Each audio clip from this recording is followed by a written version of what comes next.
Hippie Thunder Drummer Circle, 1960s, okay, when we didn't have a model. We didn't know that there were models out there.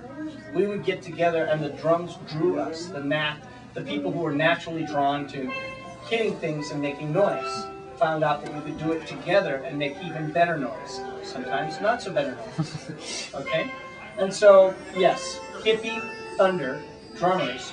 And I remember I went to the first 6 rainbow gatherings. That happened after the Summer of Love. Flower in your hair. Okay. The culture started basically out of that. The people coming together, drumming together for 2 or 3 days. And, you know, we were so ignorant that we thought we needed calluses on our hands. Okay, to be, and it was all about how loud you could play. And the women, they could join us too, as long as they understood it was a sport.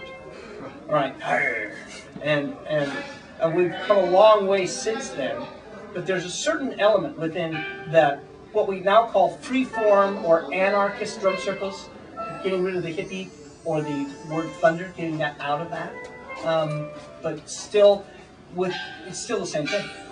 I was in Toronto, 400 people showed up, okay, with their drums, every Wednesday night in Toronto at Liberty Park, and boom, away we go.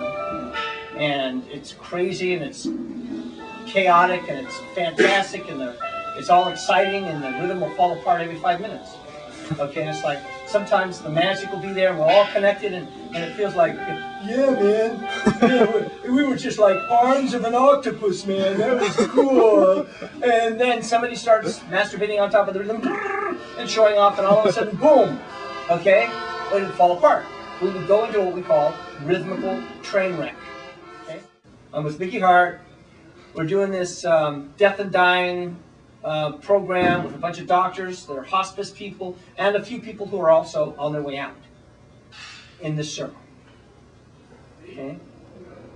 And I've been in the circle a little too often, but the rhythm is, you know, odd doctors. They're tough ones to work with.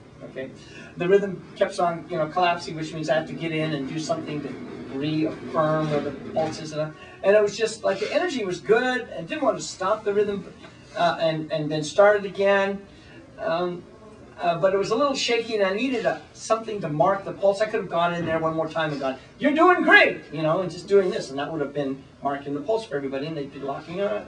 And I saw this lady, and she was doing this. She was barely in her seat.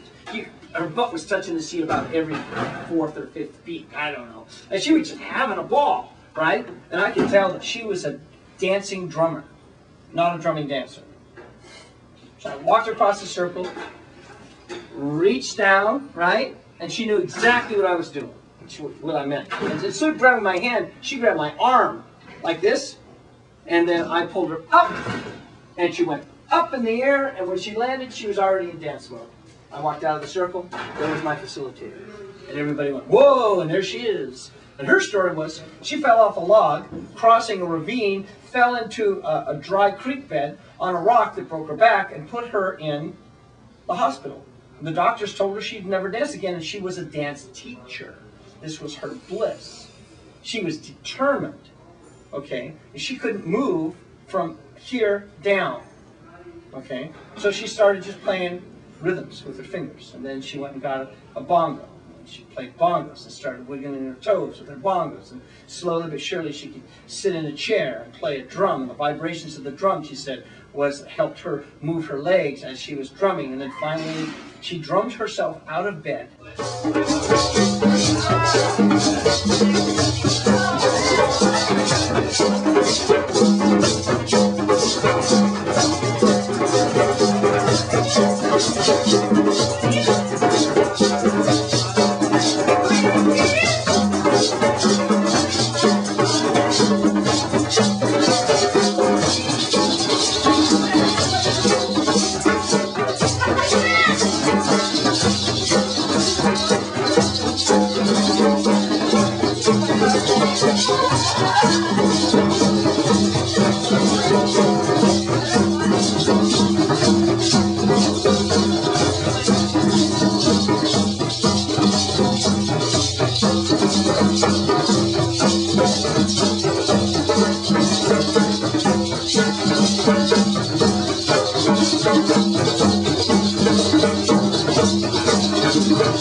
so here we are growing up in this society, just starting to uncover, recover, and discover. Uncover, recover, and discover our own rhythmical spirit that connects us together above and beyond all age, sex, religion, creeds, politics, you name it.